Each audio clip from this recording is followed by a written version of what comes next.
All right, and we are back here on another special edition Couch Coach Live under the lights as we continue not continue as we kick off our 11th annual Couch Coach Live NFL preview.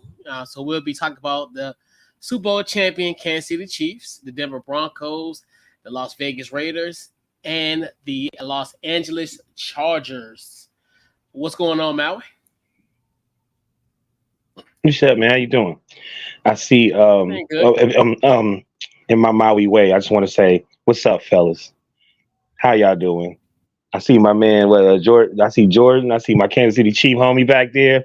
I see y'all, man. What's up? Another year. Yes, sir. Yes, sir. What's good with y'all, man? Football's back. Yeah, man. Right. Amen. You gotta love it. And to my legendary icon himself, Mr. Chris, Couch Coach. Kapow. How you doing, man? Always a pleasure to see you. I'm good, man. I'm good, man. You know, just continue to work and grinding, man. Yep, everything's good. Right. All right. So we got to definitely in our 11th annual Couch Coach NFL preview is powered by SeatGeek. Head over to SeatGeek.com. Use the promo code CouchCoach. Get yourself $20 off your first purchase by using the code CouchCoach. And obviously, like we talk about the NFL, so many games coming up. So definitely use that promo code to get yourself $20 off. Hey, I can maybe save you for the price of beer or some nachos or some chicken tenders. But I can, say you $20. Say your beer, beer price. But yeah, so we're back at it again. So this year we're doing something a little different when it comes to our preview. So we'll have a major question for each team that's represented in this division. So we're gonna talk first with the Super Bowl champion Kansas City Chiefs, and only rightfully so. So we'll talk. First thing is the first question that I have, and this is for the panel, but we'll start with Mark first, obviously, because he's representing the Kansas City Chiefs, the Super Bowl champion Kansas City Chiefs. Pardon me. So, the biggest question mark for this, for my opinion, is what will be the biggest obstacle for the Chiefs as they seek their three-peat? I'm starting with you first, Mark. What are your thoughts on what is a possible obstacle for your beloved Kansas City Chiefs? I mean, I hate to sound arrogant, but I mean, we just kind of been ruling the NFL world lately. But I just think it's just self-preservation. One, I think you stay healthy. You don't take any major injuries to major components, specifically quarterback. I think the Chiefs can avoid some stuff right there. And just, kind of had a loud off season, kind of noisy out here, different types of, police situations that's been going on in the team a little bit too much for my liking. So we keep those down, keep the distractions down, and keep healthy. I don't see why the Chiefs can't three-peat. That wasn't the best version of the Chiefs offense last year. And they still hoisted Vince Lombardi. So that wasn't even close to as good as their Chiefs offense can be. That wasn't even close. They pretty much turned it on during playoff time. So, just don't shoot yourselves in the foot this year, Chiefs. Stay healthy. Stay out of trouble. You might three-peat. You might do something that's never been done in the NFL. But I obviously believe it's that simple. We got definitely Jordan. Your thoughts on your if you want to chime on in this question. I will say we know that the Chiefs are the best team in the NFL. You saw last year. I mean, they didn't do a whole lot. I mean, yes, they won the AFC West, but it looked like there were questions during the regular season. Could Patrick Mahomes and Travis Kelce get it done? And the answer is yes. For me, of course, yeah, you want to stay healthy, but how much hunger do you have? You've done it twice in a row. I mean, you've been to the Super Bowl 3 times with Patrick Mahomes, won 2 of them.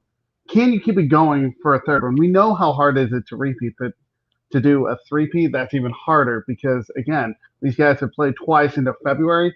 Can they keep it going? So how much hunger is there for them? Of course, you want to win the Super Bowl. There is hunger there, but how much hunger can they sustain, especially doing that, and keep the pedal to the metal.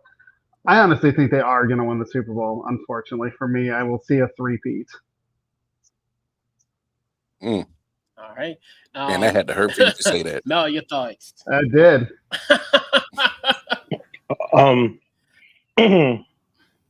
So my thoughts is this before I ask the question.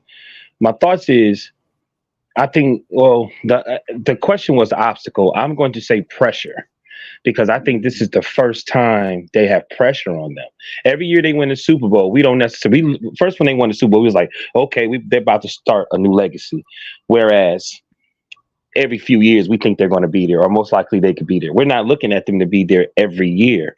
Well, in 5 years, they've somewhat been there. The only year they wasn't, I think, Patrick, they had a lot of injuries, but they came right back. But there was no pressure on them. Like last year, we was like, oh yeah, they about to go downhill, but they got there. They always find a way to get there. I think, and then I think me and you, Coach, was talking about on the Andy might want to retire. He won that Super Bowl. Saw Usher. He was like, oh no, we about to. And I felt like, okay, now the real pressure's on, because now you're not just going against, the season. You're going up against some of these legendary teams that they're going to put you in. You know what I'm saying? I put Belichick, we just going to say the Pats. You're going to do something they didn't do. So now Andy Reid can put that middle finger up and say, Andy, hey, Belichick, you ain't do this.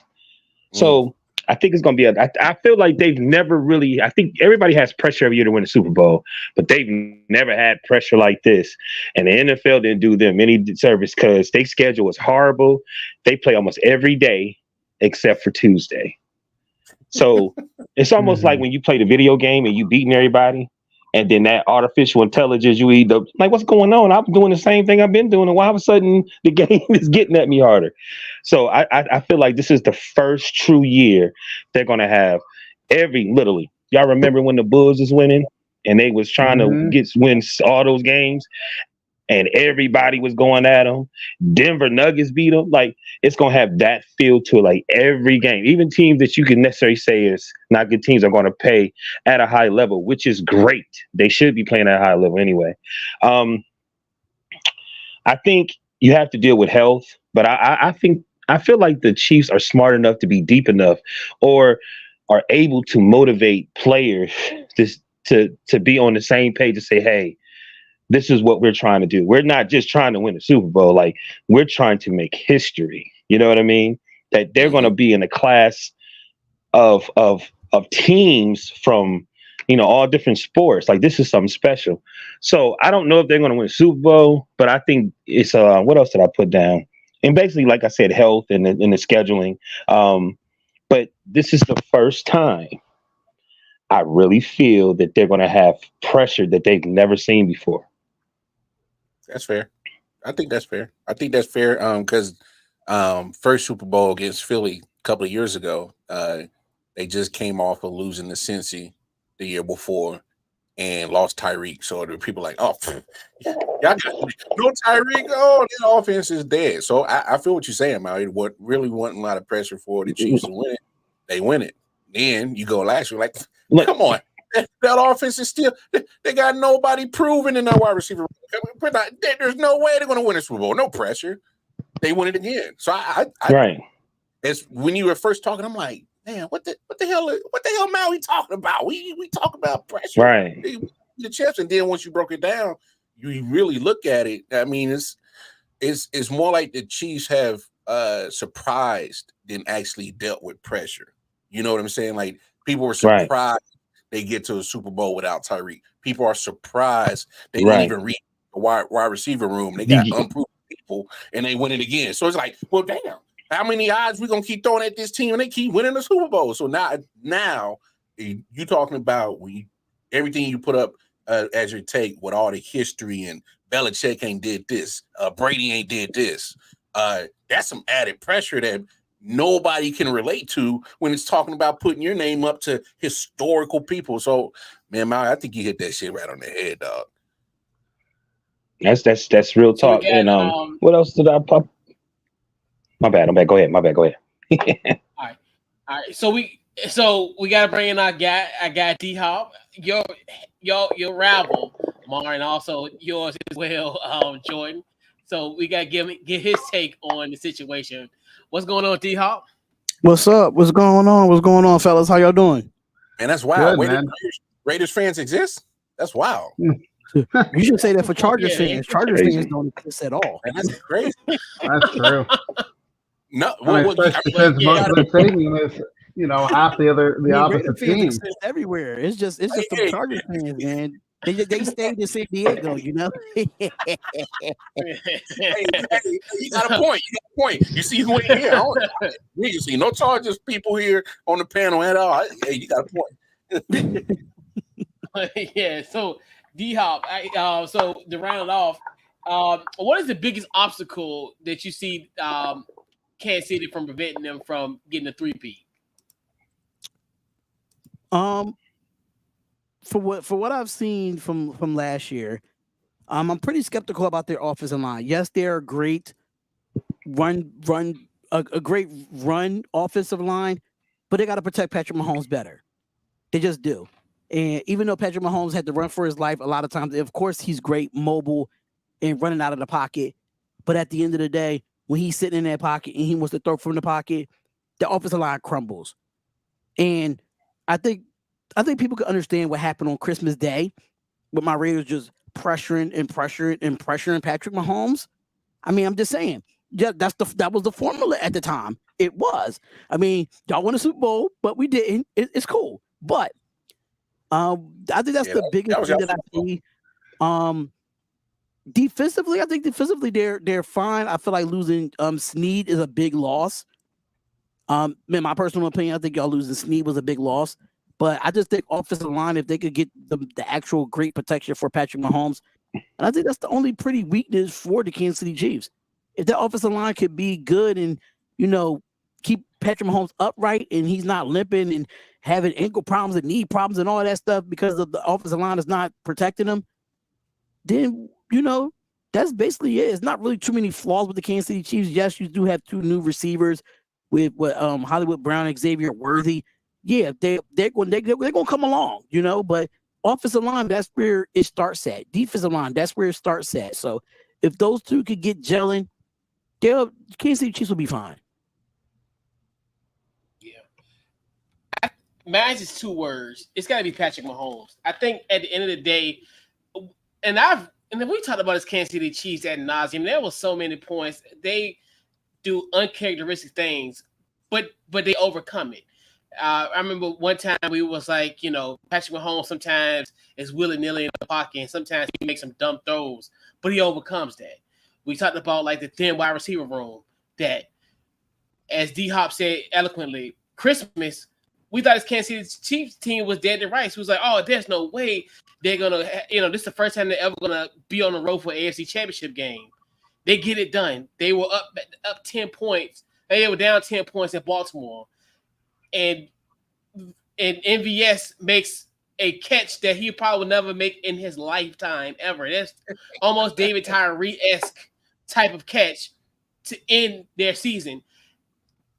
Kansas City has escaped what many people thought that was going to be their downfall, and it's scary.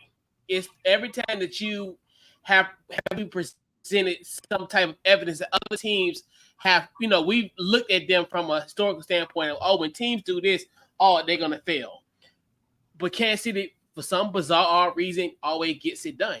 Like, if you would have said December 26th that this team would have won a Super Bowl, I'd be like, no, not the way they played yesterday. They fled against the Raiders, and all that. I never thought that they would have gone to Buffalo, even a hot Buffalo team, then go, to Baltimore and win, and they just overcome the odds. And I think the only person is going to be Patrick Mahomes. And even in that Super Bowl against Philly, he took that hit at halftime. We're like, is it, even if he took the hit versus Jacksonville in that second round divisional game, it was like, he done, but they find ways to win the football game, and that just shows you kind of the greatness of the Chiefs.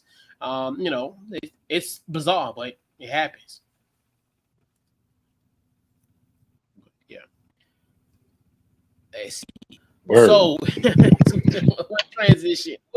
So we'll transition, as you guys will talk a little trash about y'all beloved LA Chargers. So let's talk a little bit of the Chargers. So Jim Harbaugh now is now the coach of the Chargers. Will he make an immediate impact on this Chargers team? I'm gonna go with you first, D-Hop. Your thoughts on Jim Harbaugh and his impact this year with the Chargers? I'm gonna be completely honest with you here. I think it's going to be it's going to be a very interesting year for him because, yeah, you lost Austin Eckler. You still have Justin Herbert, no Keenan Allen, no Mike Williams. You have very, very young receivers that's very inexperienced. And I mean, just like I said before with the Chiefs, they got to protect Justin Herbert. Even though he put up this money, this guy gets hit left and right. And I really hope Jim Harbaugh comes in and change that. But at the same time, it's the Chargers. I'm not expecting nothing different this year. I'm just not. They're the chokers. We call them the chokers for the reason. So I'm not expecting anything different. Offensively, they lost a lot of weapons. Defensively, they're getting old. Joey Bosa and Khalil Mack is getting up there in age. They're not young when it like even what's the safety's name? I forgot his name. James. James. He's injury prone. You see him like 6 or 7 games of the year. So I just don't see. I see the impact. I see it for longevity, but in this first year with this division, I don't see it. I don't see it right now. So when it comes, hey Anthony Price, what's up, my brother? But I already know who that is. But at the end of the day, listen. Chargers is Chargers. We gonna kick. I think every team in this division is going to kick their ass like they do. So yeah. I don't care if Jim Harbaugh. This is not college football anymore. This is not college football anymore. This is not Michigan. Sorry, it's not. Now the show has begun. My man D-Hop setting it all. Right. Mel, your thoughts on the Chargers and Jim Harbaugh?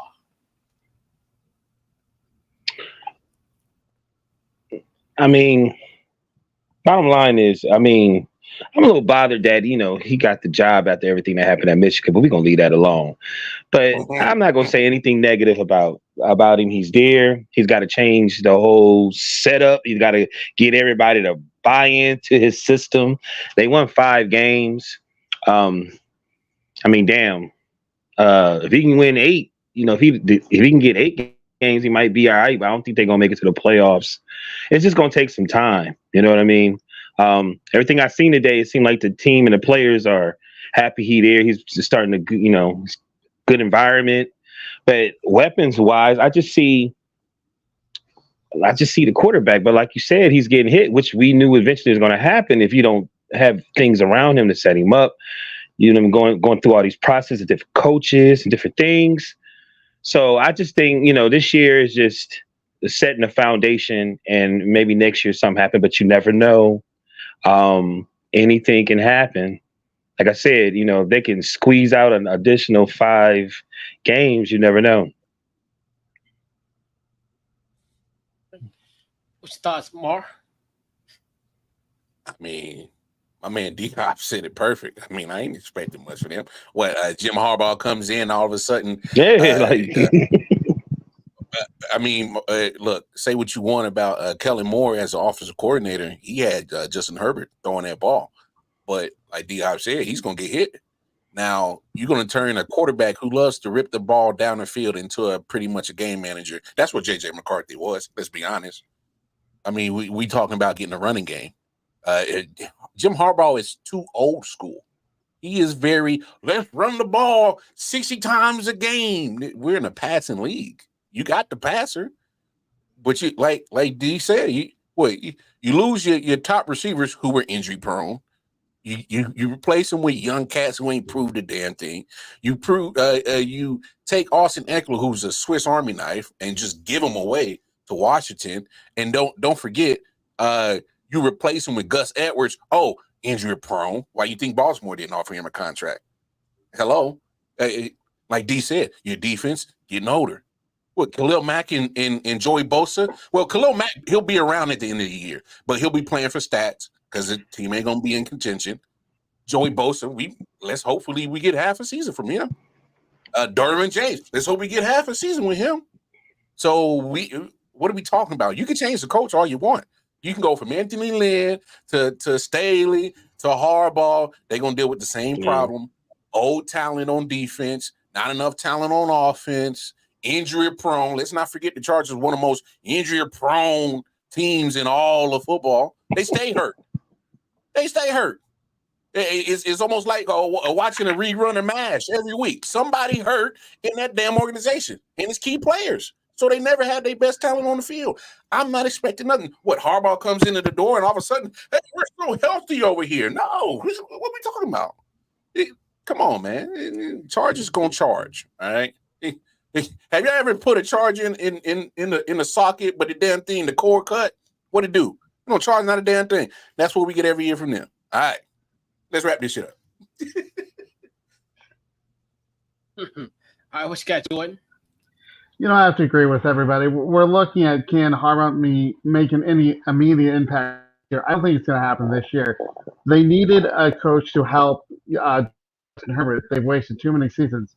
I don't think it's going to happen this year where they're going to make the playoffs, make a run. Will they be better than 5-12? Yeah, but I don't see them doing much in the playoffs or even getting to the playoffs. I can see if he wins one or two more games. That's at least, like Maui said, making a foundation. But for them to make an immediate impact with Jim Harbaugh, not going to happen this year. Agreed.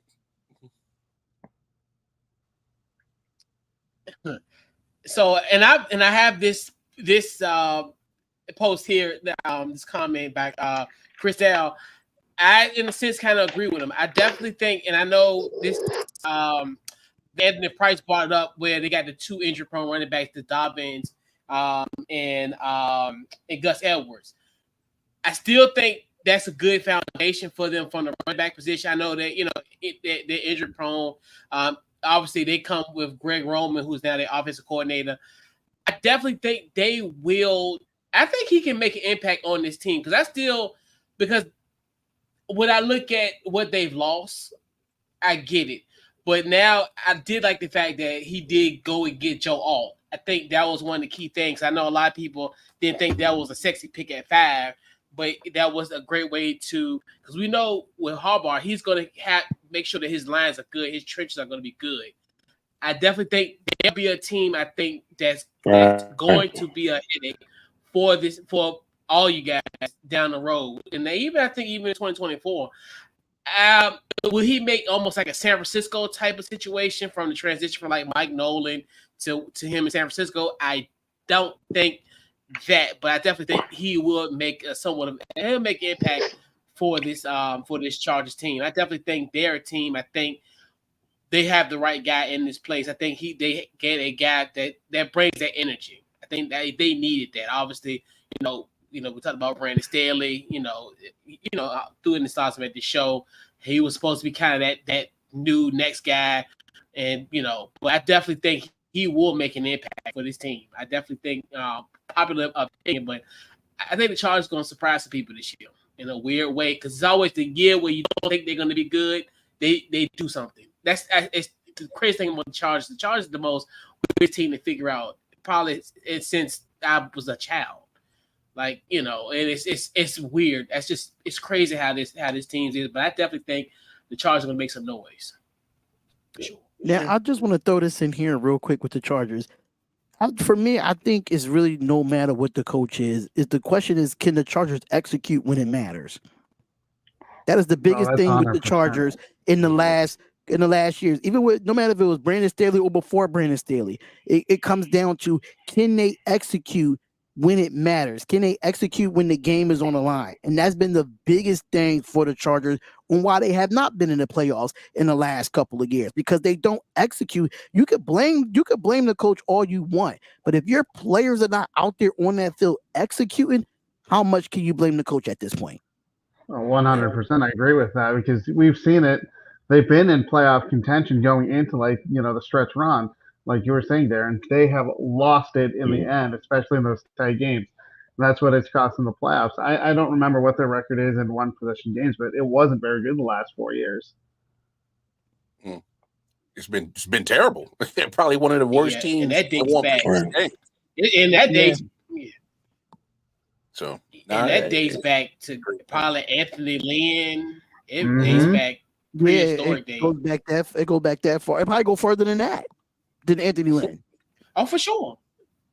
Probably no turn. Hell, maybe, yeah. No turn. Damn, you showing your age, Couch.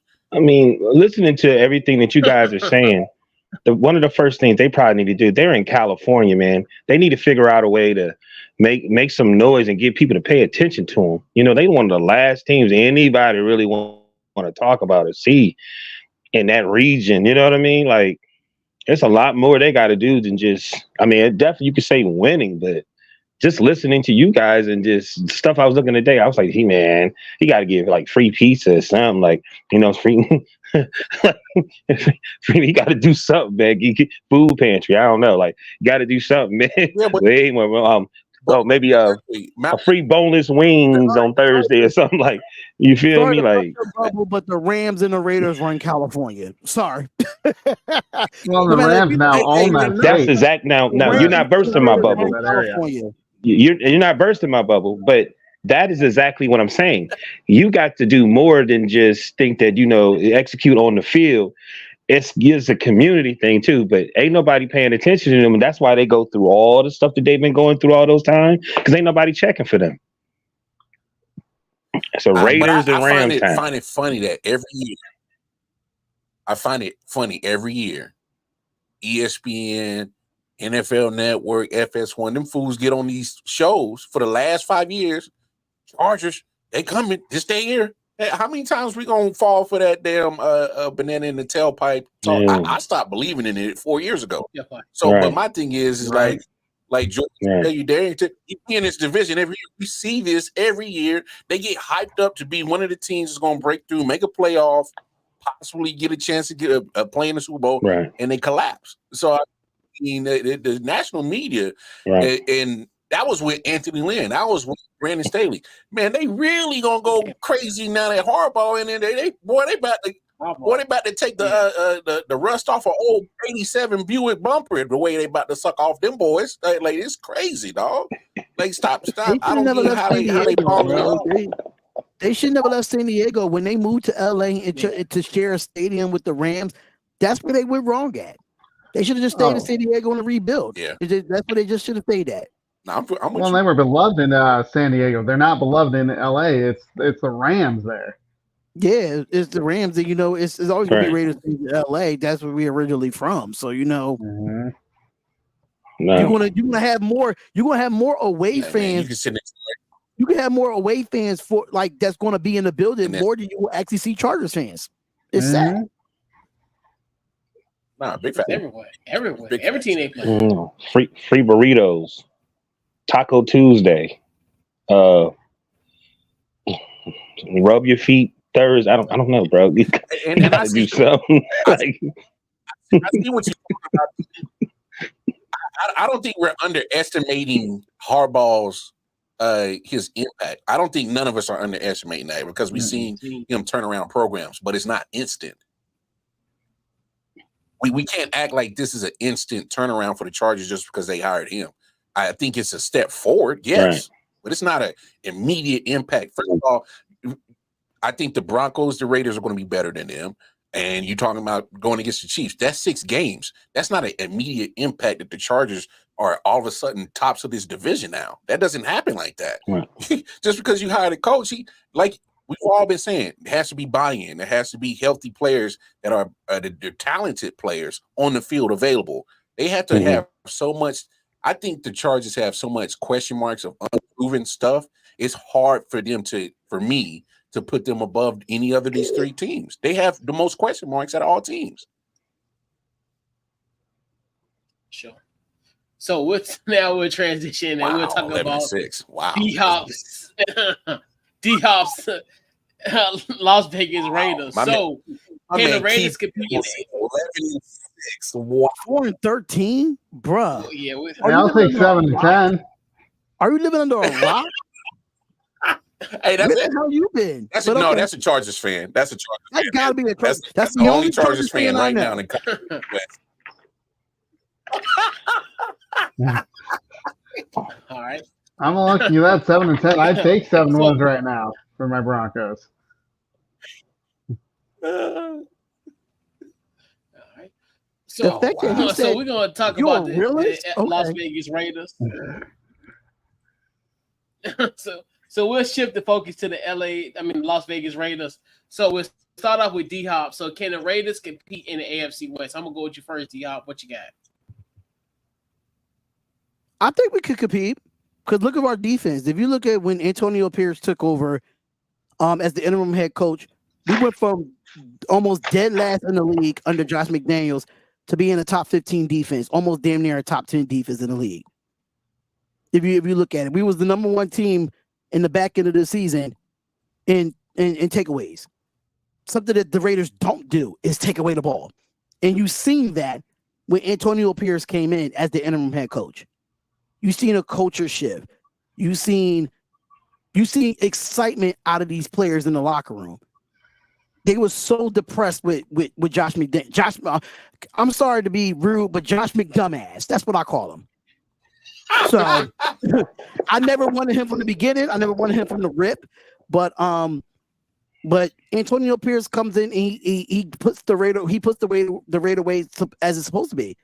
I think we could compete. I think we can. I mean, we split with the Chiefs, which we don't really do as much, but I think it's going to be a great 2 games between us two. It's going to be great games against Raiders in Denver, and we might put up a 60 burger on the Chargers again. Who knows? I'm just saying, but I think this team could definitely compete. The fact that they say 4 wins for us, that goes crazy. Understanding that we lost Josh Jacobs. But people underestimate Zamir White. If you go back and look at him, at Georgia, the boy, he's a big boy. He's a bowling baller. He's a bowling ball on wheels, and that's exactly that's why we drafted him. So I'm very excited to see what this season looks like, and I think we can compete. Do I say playoff berth? No, but is it going to be an improvement from last year? Absolutely. But if we make it to the playoff, that is surprising. It's really going to start off. It's really going to start with our quarterback position. It's really going to start on the offensive side of the ball. Defense, I think we're fine. We have not lost. We didn't lose really anybody in the offseason besides Amik Robinson and a few others. But other than that, the core is still there. And we added Christian Wilkinson on the defensive side of the ball, out next to Max Crosby, and Malcolm Koonce was coming on to himself as well. So. It's really the question marks is really the offensive line and that quarterback. That's really what it is with us. Thoughts on the Raiders, Mal? What you got? I say yes. They were. You guys were 8-6 last season, right? I feel like they beat the Chiefs, so I think Pierce should be able to take that as motivation for this season. Jacobs is gone, but they got Zamir White.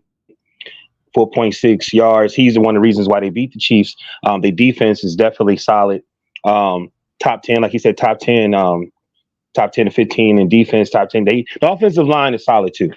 They've been around for a minute. Even though they had different people going in and out with injury, they still was solid.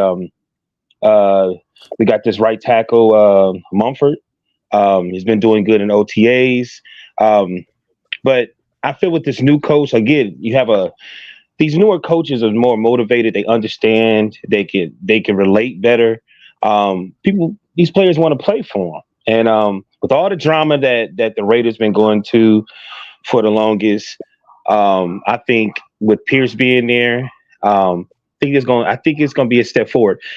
The whole concept, I think, of the show today is about the Chiefs, and I think, like I said, that pressure is got to be physical. And I think the Raiders is going to be one of those teams that's going to be extremely physical with them. I'm hoping that if they want to make it, they beat the Chiefs both games. I think that would be very interesting. Like I said, you guys are 8-6. So Chiefs was 11-6, even though they had a hard. They say that wasn't their best year, but you were right there. You know what I mean? It's 3 games away. So I'm going to say yes. You know, like I said, they were right under there. We're under them. That was the Super Bowl champions. They got to do. My only issue is the quarterback position to me. I mean, y'all got the tight end. Y'all drafted a good tight end that even he got good hands, good route running, catch the ball. Only issue is the quarterback, and I'm hope D-Hop you can sell it to me because I'm looking like what? You know what I mean? Like who am I tripping? And it's because I'm like with everything that y'all got, I think that's one of the main issues that the Broncos and the Raiders have had quarterback issues. I can actually agree to that, but I mean, at this time, if you look at our draft position, I don't think Antonio Pierce wanted to risk moving all the way up to go get a quarterback, and I'm just being completely honest there. If you look at the free agency when it comes to quarterbacks, what was really available for the Las Vegas Raiders to go out and get a quarterback at that time?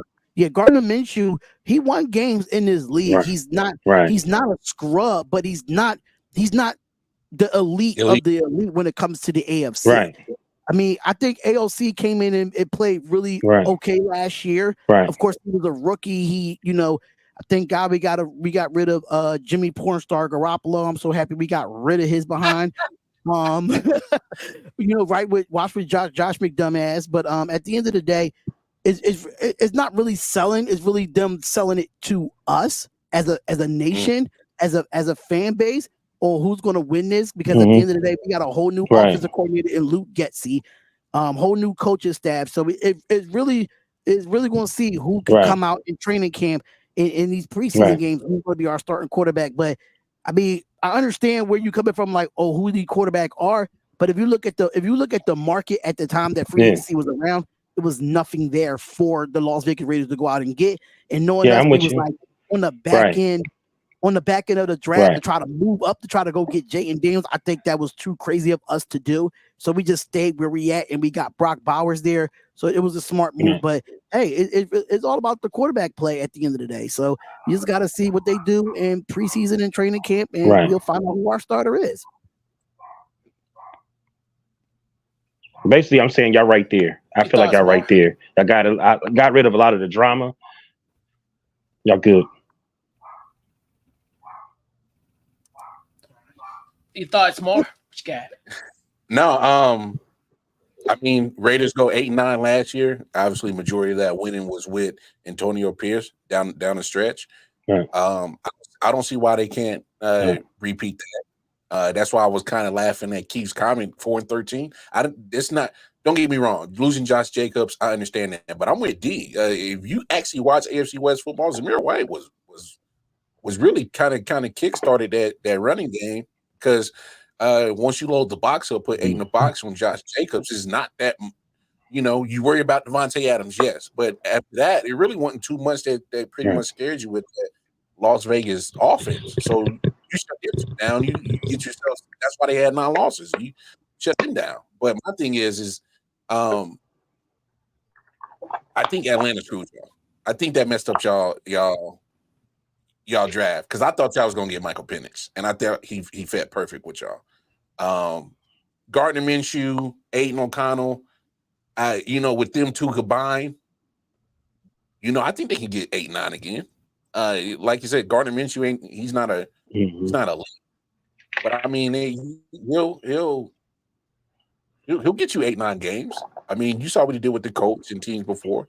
He'll get some games, but if you asking him, that guy to go get you in the playoffs or go win a Super Bowl, obviously you want to come up short with that guy. I mean, that's fine. But 8-9 last year, they around that. I agree with A. They'll battle the hell out of the shit with the Chiefs, just because it's it's rivalry like that. That just happens. They'll battle with Denver. They'll battle with Denver to try to get towards the top of the division. So I mean, what we kind of saw last year, I think it pretty much almost repeats itself. And Jordan, I just gotta mess with you real quick. Will the Broncos break the Raiders streak of beating y'all? Will we break I don't that think streak? so. Will y'all break that streak yet? Because like it's getting a little bit too easy for us to beat the Broncos now. It's getting too easy. I know it is. I mean, we saw it with the Chiefs. We finally broke that streak. But honestly, it all depends on who our quarterback really is, and we'll get into that in a minute. And I also think that our offensive line is better, but I'm still not sure about our defense. Our defense is just a question mark. You guys ate us alive in the running game and the passing game last year. Will that continue? I'm going to say yes. So I don't see us actually beating you guys at this time. Hey, Jordan, what's your other thoughts on just the Raiders? How they team they to be contended with? Well, they're definitely going to compete. I mean, you guys all talked about it. They got the defense. I mean, their wide receiving core is, it's not the best, but it's there. And you added Brock Bowers, a tight end, which I was hoping the Broncos would end up drafting, but obviously went with the right pick with Bo Nix. Mhm. But the question mark is the quarterback play with Gardner Minshew and O'Connell. But honestly, though, they can compete. We saw it last year. They went 8-9. Will they be 8-9 this year? I think they can be. And yes, they will compete in this AFC West division. And just to throw it out there, that one game the game that we lost on the back end against the Indianapolis Colts, that would have been our game to get into the playoffs. Like we was in playoff contention, even though we lost those last couple of games at the end of the year. So it's possible that we could probably win at least 9 or 10 games. But that's the highest that I will go. I'm not going to be that unrealistic and be like 11, 12, 13 wins. No, it's going to be a process. It's going to be a process. So the most I say is 10 games. The most. Well, this guy has confidence in the Broncos beating the Raiders. I don't, at least at this time, because our secondary has been hurt in this training camp. We don't have any, safeties right now. So who's going to step up? And I definitely agree. I think that the Raiders will be competitive this year. And obviously now you have a full season with Antonio Pierce, so that's definitely going to give them more of a jolt. They definitely play for this, guys. It's no question. So I look at it just from that standpoint. I definitely think that is concerned.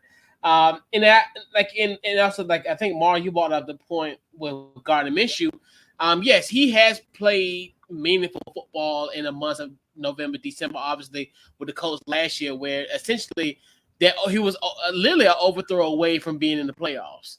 And you're hoping that essentially that that the Raiders could be in that predicament. So I definitely think there is they will be competitive. They will be playing meaningful football in the month of December for sure. So I definitely will they be a over 500 team? I think, in my personal opinion, yes. But so I do think this team will be competitive and will be playing some meaningful football when it's in January, December, January, like I mentioned earlier, for sure. I dig it. All right. So we got to talk about.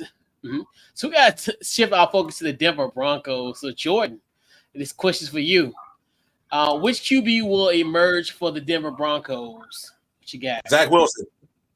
I actually do agree with you. I think it will be Zach Wilson to start the season. I do. Right now, they're saying that Jarrett Stidham's the starter, but that's because he knows Sean Payton's offense. I do think at the end of the day, Zach Wilson will start. Once he starts to struggle and the season starts to go down the tank, we'll see Bo Nix in week 8 or 9. But I have to think that Zach Wilson, as a veteran on this team, he's going to start.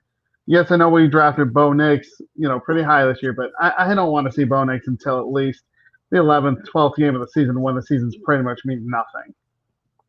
Can I ask you this quick question, Jordan? Just make sure, not even a question, just make sure Zach Wilson ain't doing nobody's moms, okay? I'll try to make sure that doesn't happen.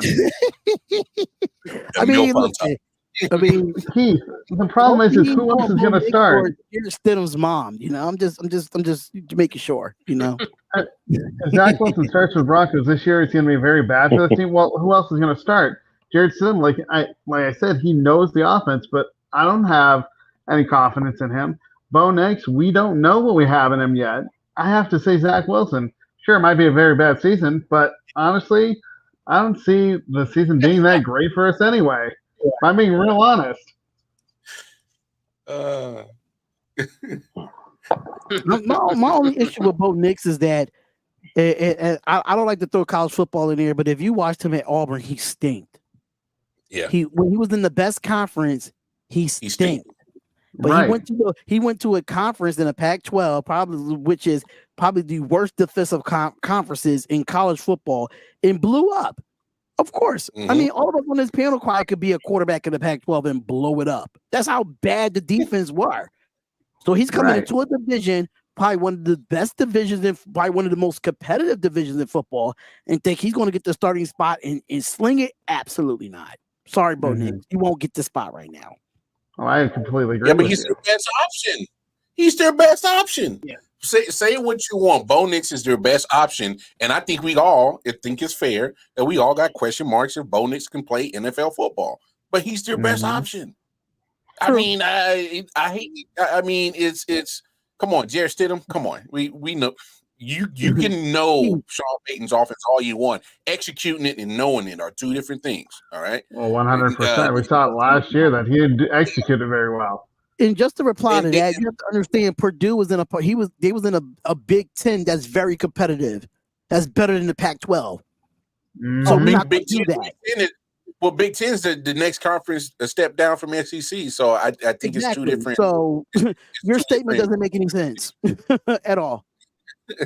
Now people say don't sleep on Zach Wilson, like Keith Williams say, and I'm like, why would I be awake for Zach Wilson? I mean, right? I'm not afraid of Zach Wilson. As any team in this division should not be afraid of Zach Wilson. The Denver Broncos are probably going to be what they've been ever since they won the Super Bowl in 2015, which is a defensive first team. And they're going to have to live and die with their defense. Their defense is going to have to create turnovers. They're going to have to get stops, and they're going to have to get their offense more possessions. And hopefully, who's ever quarterbacking, whether it's and I presume it's Bo Nix from day one because he's their best option, is going to be some growing pains. Yeah, I mean, Broncos were lucky to squeeze 8 and 9 last year.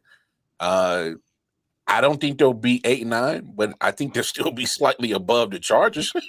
So I mean, but it's going to be rough in Denver, man. You're gonna see them tumbleweeds rolling in the mountains out there in old Colorado, man. And just to respond to that, the Pac-12, all the defense in the no matter how ranked they were still giving up 50 points a game on defense. Doesn't care, doesn't matter about that, but okay. Hey, that's like saying we all got a hit on the neighborhood friendly girl. Yeah, we all got a hit. It means something. Oh yeah, okay. Come on, what are we doing, bro? Pac-12. You can have all the rankings all you want in the Pac-12. If you can't stop a nosebleed, you're not winning the championship. Wait, who won the national championship this past year? We saw a Pac-12 team go against a team that played defense. They got smashed. So what are we talking about? What are we doing? NFL caliber defense at that. Maui, what's your thoughts on the quarterback situation? I mean, I was guessing. I was like, felt like it was like 3-card draw. I was like sitting there like, well, damn. Well, Bo Nix. They just said he. Did he? Who? And they just saying that he's the most consistent. But my thing is, you could practice great, but it's just some players play good in the game, but then all I keep hearing is Bo Nix got good feet, and that's cool that you can do the electric slide and the cha-cha slide, but damn, it ain't the salsa. It ain't the lambada. You know what I'm saying? That's different, B. Like, that's good. You got good feet, but you know what I mean? It just seemed like, and it bothers me. Ever since I've been on Couch Coach, I said, you got these multi-million-dollar football teams, and you mean to tell me you draft this guy and you can't come up with an offense so y'all can have success? This is the reason why the Chiefs have been winning, because they designed something for Patrick Mahomes. He got that offense, and then he grew from that, and they got exotic with it and start building other things. Yes, players get hurt, But guess what they do? Okay, we're going to use this other option. And then, okay, that opens up for Juju. That opens up for all these other players. And I just don't understand. The Broncos is in the same situation before they got Russell Wilson. And even when they got Russell Wilson, there was an issue there too. I don't really know. It is the Denver Broncos. And I would say John Elway is rolling over in his grave, but that Bama is in the organization. He probably half of the problem. I don't understand. So I really don't. I'm going to say, because I'm going to be honest with you, I'm a Steeler, and I saw Zach Wilson when he played for the Jets, and he lit us up. We were supposed to win that game, and I don't know what the hell happened. He lit us up. So I'm gonna say this. I think it should be him, but the NFL and I don't think the NFL want him to be there, because I just seen something they're talking about waiving him or getting rid of him, but he might be their best option.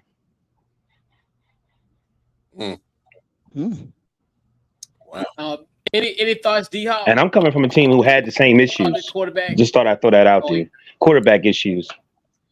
As far as like the quarterback situation. Yeah, it was QB1. QB1. Me personally, it might not be a favorite, but Jarrett Stidham has played in this division. He knows the Raiders. He's played against every team in this division. Why not give him the shot? I mean, Zach Wilson. I get it. I get it. But if you want to manage a game and try to stay in a game, and not have Jarrett Stidham throw the ball 50 times a game, I'll go with Jarrett Stidham right now.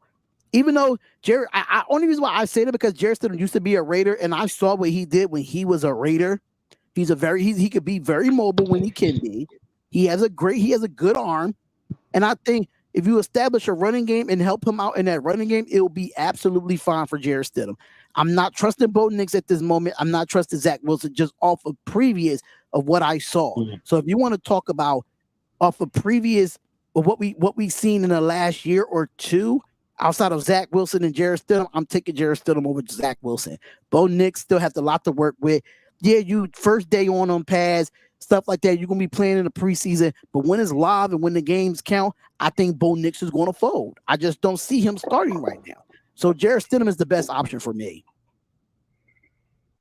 I think the leader of the clubhouse for me would be Zach Wilson. I definitely think he should start week, and I really want to see what he's going to do, because obviously 3 of the Broncos games, 3 of their first 4 games are going to be on the road. So it's going to be an early test for him. It's going to be like a process of elimination. If Zach Wilson can get me over at 500 after that 4-game mark, okay, he stays. Then you got to give at some point Bo Nix an opportunity, because you really want to find out who's going to be your quarterback going forward, because I'm not sure how the quarterback class looks in 2025. It's still kind of, but you want to find out do you have your future quarterback on this team, and you literally going to have to play all 3 of them at some point during the season. But I say start with Zach, and if he fails, I think you go with Bo Nix, because I mean at this point he's the 12th overall pick. He's got to play, and I know that goes against kind of what my train of thought sometimes. Like, hey, let a guy sit, but he didn't red shirt like 3 times. He didn't red shirt already in his career. He 20 plus. He 25, 26 years old. Right. He's born in the 90s, probably. Right. But, yeah. How stupid. I was thinking that too. He got to look at his age, man. I was thinking that too. Yeah. He was born right at the millennium, right when it hit 2000, bro.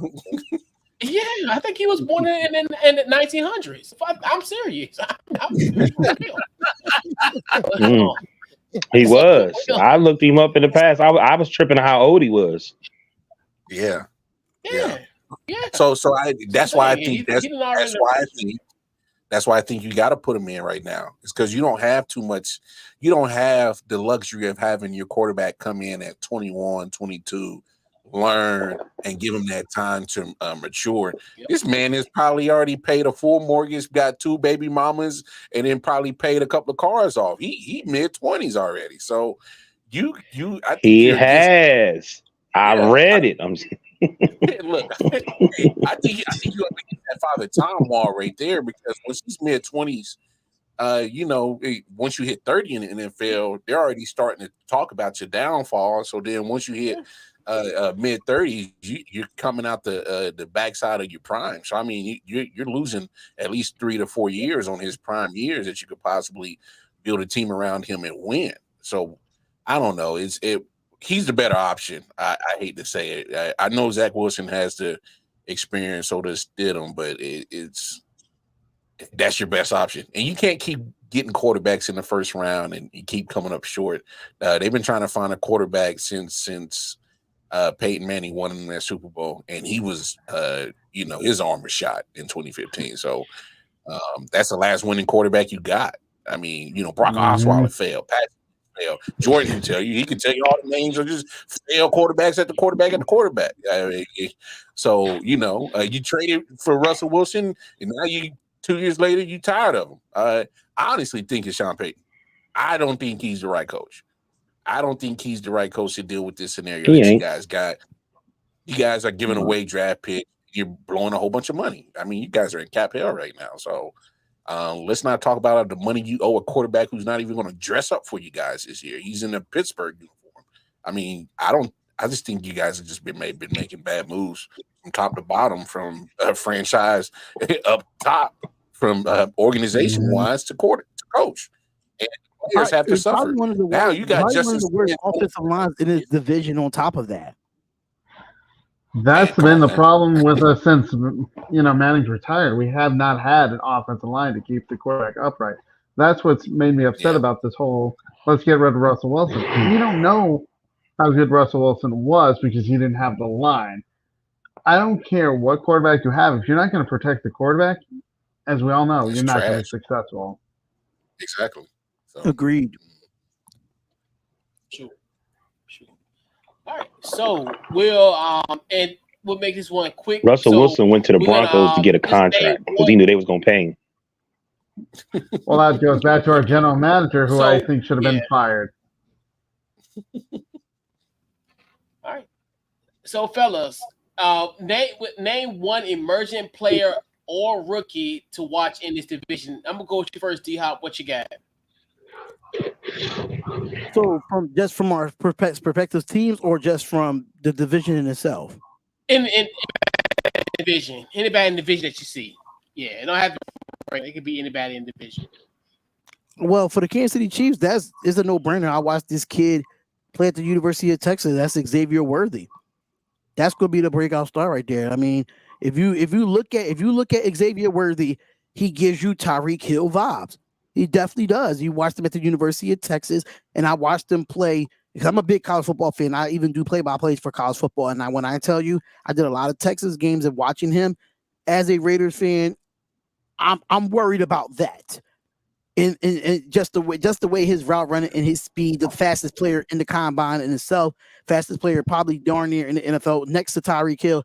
Xavier Worthy is definitely going to be really, really good. For us, I think people might not like this guy on my Raiders, but Jacoby Myers is going to be very, very difficult to defend this year if you definitely have Michael Mayer and Brock Bowers out there.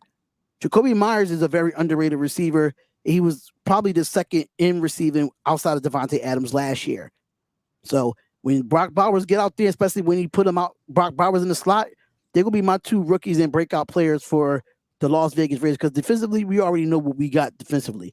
But offensively is going to definitely be, if I had to add Zamir White in here, Zamir White is going to be another one that I'm looking forward to seeing without Josh Jacobs being in there.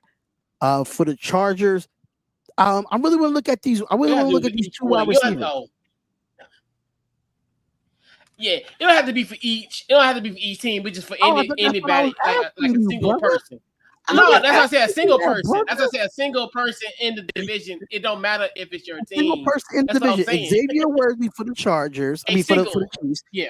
Quentin Johnson. Yes, Quentin Johnson for the Chargers. Then I'm gonna say, for me, Brock Bowers is going to be a breakout as far as rookies go, and I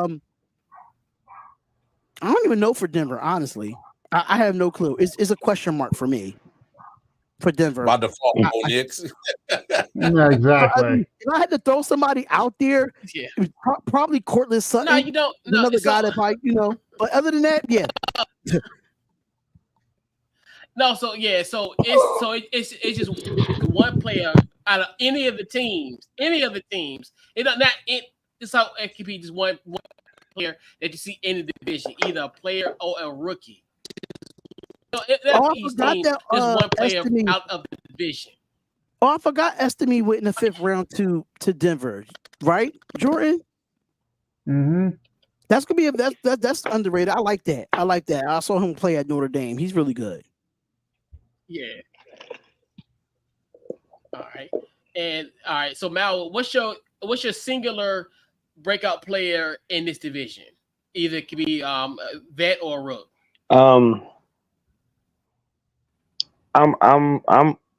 think I'm gonna go rook. I'm gonna go Xavier Worthy. I think that I feel like I don't know. I just think he's gonna have a wonderful season with them breakout, give him that speed that they that is going to be a problem for the defense. And probably going to help Mahomes be able to move a little bit more.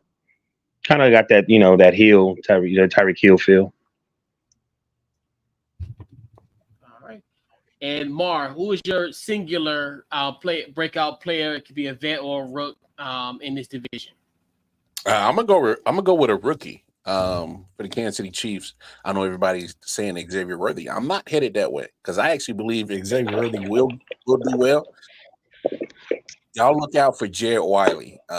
He's going to be our tight end of the future. He has a lot of similarities. Kelsey played quarterback in high school, very mobile and agile, finding space, and have that connection with the quarterback, as in finding space in his zones and just sitting down. I think he's going to learn a lot from Travis Kelsey this year, and don't be surprised if he actually contributes a good amount of production in the regular season to kind of take the load off of Kelsey and just let his body get ready for the playoff push, and see Jared Wiley out of TCU. So I would keep my eyes peeled for Jared Wiley. I think he's gonna piss a lot of people off. Like, damn, they got another tight end. I think it's gonna be that type of effect. They're gonna be like, man, yeah, enough with Patrick and all these weapons. So yeah, keep your eyes peeled for Jared Wiley. All right, and what you got, Jordan? I'm going with the Broncos, a guy that hasn't played since 2021 because of injuries, and he was surely missed the last few years. I'm going Tim Patrick. If he's healthy, that he's going to take pressure off of Cortland Sutton and Marvin Mims, and we saw that when he was healthy in 2021, that he was one of the most reliable pass catchers for the Broncos. So I'm going with Tim Patrick, and I think in practice, actually, him and Bo Nix have created quite a connection. Tim Patrick, man, probably one of your better receivers, can't stay healthy. That sucks. Yeah. I actually like Tim Patrick. If he can stay healthy, he can give y'all some good production. Yeah, absolutely. Agreed. All right. Yeah, so I think, and actually with the Broncos, I think Marvin Mims Jr., I think he's another one that's emerged. Last year, 22 catches, 377 yards and a touchdown. And special teams, he killed us. Remember, Jordan, in our week 2 matchup last year. He did his thing in our matchup when we played you guys in week 2. I definitely think he will definitely emerge, especially now with the loss of Jerry Jeudy. He'll be wide receiver number 2. Him and Cortland Sutton there. So I definitely think he will make an impact. Who he's going to throw it to, I think we not at 100% of who's going to throw it to him. I definitely think he'll be. I definitely think will emerge and definitely help this Denver Bronco team offensively for sure. All right. So fellas, we'll go around the horn. So we'll do our record predictions. So pretty much who's going to be pretty much you can go from 1 through 4, or you go through 4 through 1. Just record predictions. I'm gonna go with you first, Jordan. How do you look at this record prediction for the AFC West? Well, I've got the Chiefs winning the division. I'm going to say they're going to go 12-5. I'm going to have the Chargers at 7-9. Raiders, I'm going to say they're going to even it up at 7-9, and I have the Broncos at 4-13. I just don't see them having a great year. Mm. Damn, Jordan. Damn. Carson Beck coming your way. All right, what you got, Mar? I got the Chiefs going 13-4. Raiders going 9-8. I got Denver going 6-11, and I got Chargers going 6-11. All right. What you got, Maui? That's interesting. I got the Chiefs 10-7 winning the division. I got the Raiders 9-8. I got the Chargers 9-8, and I got the Broncos 5-12.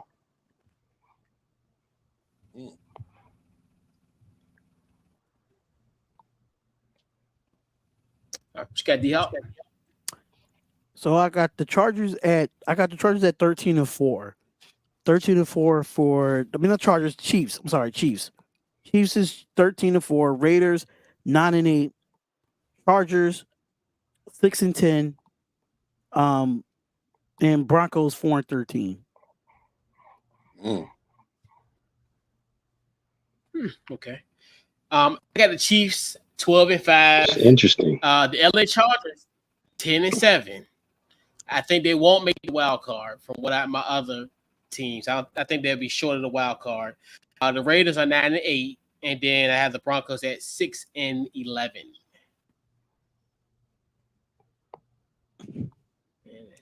Who's the Steve Campbell guy? He's killing me right now. Yeah, there's no way. There's no way. So, he's a Broncos fan, right? Jordan, get your donkeys, man. Get your donkeys. Get them. I can't control what he says. Yeah. Can't control all the jackasses. Come on. Yeah. At least I'm a realist as a Bronco fan. 3-14 goes crazy, but okay, Chris. True. Right. So, fellas, we'll conclude the AFC West preview. So, I'm gonna go around the horn, fellas. Social media and what you got going on, as far as if you want to promote anything that you got going on. First, I'm gonna go to first top. What you got? Well, I have 2 YouTube channels. I have the Darian Hopkins Sports Show, and the Nothing But Raider podcast will be coming back. Once the regular season starts. So follow me at NBR Pod 1 on all social media platforms and D Hopkins Show on all social media platforms. So I have the Darian Hopkins Show 3 times a week: Monday, Wednesday, and Friday, and on Tuesdays the Nothing But Raider podcast. All right, Maui, what you got? Man, Deshaun Morgan, Facebook, DT Morgan, 78, Instagram. My final thought, though, real quick, is if I think the Chiefs is going to win and go 3-peat, but the only way that's not going to happen is y'all got to keep them out the playoffs, and I don't see that happening. Right. What you got, Mar? Going over to Twitter. KC Wildcard Martin, that's my Twitter page. That's where I be posting everything that I do. I got various all types of podcasts that I'll be doing. Definitely keep your eyes peeled for the Wildcard Chief podcast. That is my podcast that I dedicate to the Kansas City Chiefs. I'll be having that new episode, new season, probably starting next week. Talk a little bit training camp all season and get ready for the season. So yeah, man, that's where y'all can peep me again. Twitter, Casey Walker on. All right, Jordan, what you got? You can follow me at Sports Scoop 1 on Twitter /X, whatever it's called. Hopefully, I'll get my under review up, which is all on my YouTube channel, which I just talk all about Colorado sports. Hey, Hey, Chris, ain't no lie. That sounds like me though. That sounds like me. I got like 120 podcasts. The way things are, man. Hey, Darian, bro. I get Hey, it. that's why I just send people to my Twitter page. I post everything on there. I be having all kinds of projects, bro. Like for real. Chris ain't no even lying, bro. I'm trying to lessen my load. We'll talk about that shortly. But yeah, so pretty much Facebook, Twitter, Instagram, Couch Coach Live, pretty much anywhere social media, Couch Coach Live, the website, couchcoachlive.com. And yeah, that's about it for me. So yeah, man, definitely appreciate you fellas for coming on as we talked about the AFC West.